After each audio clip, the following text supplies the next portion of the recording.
Welcome to রাজপ্রাসাদের শহর আন্দুল। আনন্দধুলি অপূর্ব অংশ হয়ে বর্তমানে আন্দুল, যা হাওড়া জেলার একটি ছোট্ট শহর। কথিত আছে, ভুবনেশ্বরী দেবী যদি আপত্তি না করতেন তাহলে হয়তো স্বামী বিবেকানন্দ আজ আন্দুল রাজবাড়ির উত্তরাধিকারী হতেন।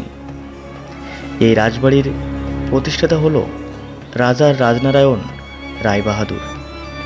এই রাজবাড়ির কাজ শুরু হয় 1830 সালে এবং সম্পূর্ণ হয় 1834 সালে।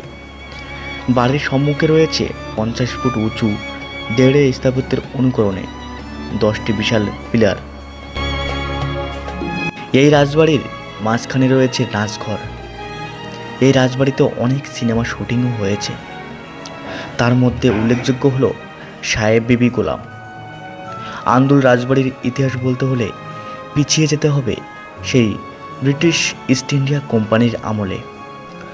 অষ্টাদশ শতকের মধ্যভাগে ইস্ট ইন্ডিয়া কোম্পানিতে উকিল হিসেবে নিযুক্ত হন আন্দুলের এক যুবক।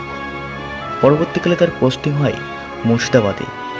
রবার্ট লাই 1755 সালে উকিল থেকে সোজা কোম্পানির দেওয়ানে পদোন্নতি করেন। এই যুবকই হলেন আন্দুলের রামচরণ রায়।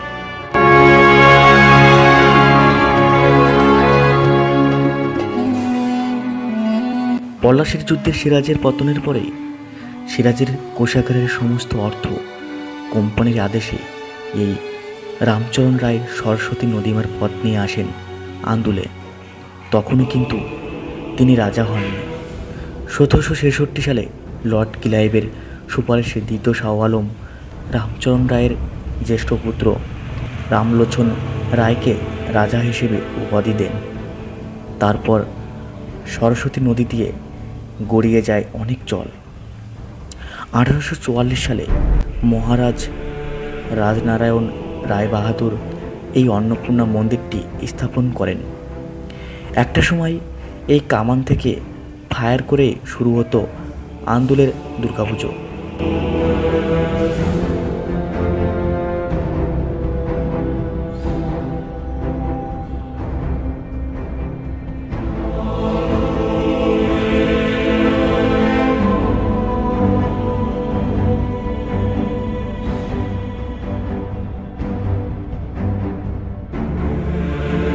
যাই হোক, 1951 সালে জমিদারি বিলুপ্তির পর এই আন্দুল রাজপরিবারের জমিদারি বিলুপ্ত হয়। বর্তমানে রাজবাড়িটি জরাজীর্ণ হেরিটেজ বিল্ডিং মর্যাদা পেলেও সেরকমভাবে কোনো মেরামত করা হয়নি। রাজবাড়ির অনেক অংশই ভেঙে পড়েছে। আজ এই রাজবাড়ি ইতিহাসের পাতায় বন্দী। না রয়েছে রাজা, না রয়েছে রাজ্যপাট। হাতে একটু সময় করে একবার ঘুরে আসতেই পারেন এই ঐতিহাসিক শহর থেকে। রাজবাড়ি ছাড়াও এখানে রয়েছে অনেকগুলো জমিদার বাড়ি। ভিডিওটি ভালো লেগে থাকলে অবশ্যই লাইক করবেন, কমেন্ট করবেন এবং শেয়ার করে অন্যকে দেখার সুযোগ করে দেবেন। আর চ্যানেলটিকে সাবস্ক্রাইব করবেন এবং পাশের বেল আইকনটি ক্লিক করে অল প্রেস করবেন, যাতে পরবর্তী নতুন ভ্রমণের ভিডিও সবার আগে আপনার কাছে গিয়ে পৌঁছায়।